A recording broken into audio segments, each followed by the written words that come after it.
2024 దారుణ ఓటమి తర్వాత జగన్ వదిలి చాలామంది వెళ్ళిపోయారు. విజయసాయిరెడ్డి లాంటి వారు. బట్ అంబటి లాంటి వారు ఇప్పటికీ ఆయనతోనే ఉన్నారు. శభాష్ అంబటి అని ఒక్క కామెంట్ చేయండి. ఆయన ఈ వీడియో చూసేలా చేస్తే ఆయన పిల్లలు, ఆయన ఫ్యామిలీ అంతా, ఆయన చుట్టుపక్కల ఉన్నటువంటి సపోర్టర్స్, అనుచరులు అందరూ ఈ కామెంట్స్ చూస్తారు. సో జనం ఆయన గురించి ఏమనుకుంటారో ఆయన తెలియాలి. మిస్ అవ్వకుండా కంపల్సరీగా కామెంట్ చేయండి. ఒకేసారి పవన్ కళ్యాణ్, నారా లోకేష్ ఇద్దరిని ఏకకాలంలో టార్గెట్ చేసి అంబటి రాంబాబు రీసెంట్గా చేసినటువంటి విమర్శలు, ఆరోపణలు ప్రతిపక్షంని వ్యూహాత్మకంగా వ్యవహరిస్తాం అనడానికి నిదర్శనంగా చెప్పుకోవచ్చు. అంబటి రాంబాబు దూకుడుగా వ్యక్తిగతంగా విమర్శించడం ద్వారా పవన్ కళ్యాణ్ ప్రజాదరణని దెబ్బతీయాలని చూస్తున్నట్టుగా కనిపిస్తోంది మనకి. ముఖ్యంగా పవన్ కళ్యాణ్ని దత్తపుత్రుడిగా ఆయన అభివర్ణిస్తూ ప్రజల యొక్క పర్యటనలో ఉన్నటువంటి లోపాలని, అంటే పవన్ కళ్యాణ్ ప్రజలతో కలిసినప్పుడు ఉన్నటువంటి పరిస్థితుల్ని ఎక్స్ప్లెయిన్ చేసి పవన్ కళ్యాణ్ యొక్క నాయకత్వ సామర్థ్యాన్ని జనం ముందే ప్రశ్నించేలాగా అంబటి యొక్క వ్యాఖ్యలు ఉన్నాయని రాజకీయ విశ్లేషకులు, వైసీపీ అభిప్రాయపడుతోంది. నారా లోకేష్ మీద అంబటి రాంబాబు చేసినటువంటి మరింత భారీ అవినీతి ఆరోపణలు అనేవి జనంలో కూడా ప్రభావాన్ని చూపిస్తున్నాయి. విద్యాశాఖలో ఉండి ఆ శాఖను కూడా పక్కన పెట్టేసి ఆదాయం వచ్చే శాఖల్లో ఆయన ఎక్కువగా జోక్యం చేసుకుంటున్నారు. నారా లోకేష్ అనేటువంటి వ్యాఖ్యలు పాలన మీద ప్రజలకు ఉన్నటువంటి సందేహాన్ని పెంచుతున్నాయి.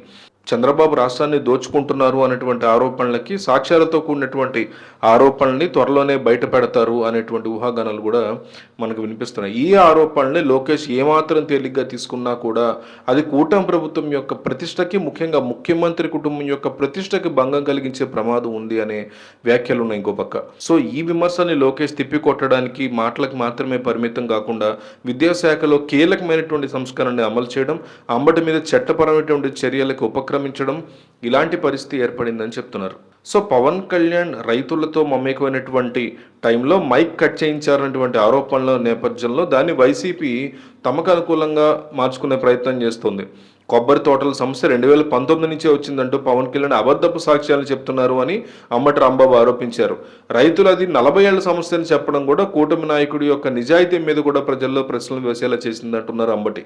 ఒక మాజీ మంత్రి స్థాయిలో అంబటి రాంబాబు పవన్ కళ్యాణ్ని దత్తపుత్రుడిగా ఆయన మాట్లాడుతూ ప్రశ్నించడానికే పుట్టిన పార్టీ అంటూ ఆయనే ప్రశ్నకు సమాధానం చెప్పలేకపోయారు అంటూ ప్రజల్ని ఆలోచింపజేసేలా ఉంది అంబటి రాంబాబు యొక్క శైలి అంటున్నారు వైసీపీ సపోర్టర్లు.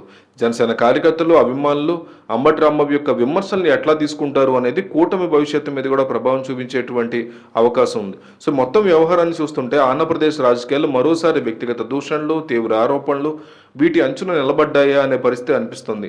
ప్రతిపక్షం చాలా పక్కా ప్రణాళికతో ప్లాన్డ్గా అధికార పార్టీలోని కీలక వ్యక్తుల్ని అడ్డంగా దోషులుగా చూపించడానికి కీలక పన్నం పండుతోంది, కీలకంగా ప్లానింగ్ చేస్తుంది. లోకేష్ పాలన మీద పట్టు సాధిస్తున్న ఈ టైంలో అవినీతి మరక అంటించడానికే ఇట్లా మాట్లాడుతున్నారు అంబటి అంటూ కూడా అవతల నుంచి కాన్సెప్ట్ కౌంటర్స్ వస్తున్నాయి.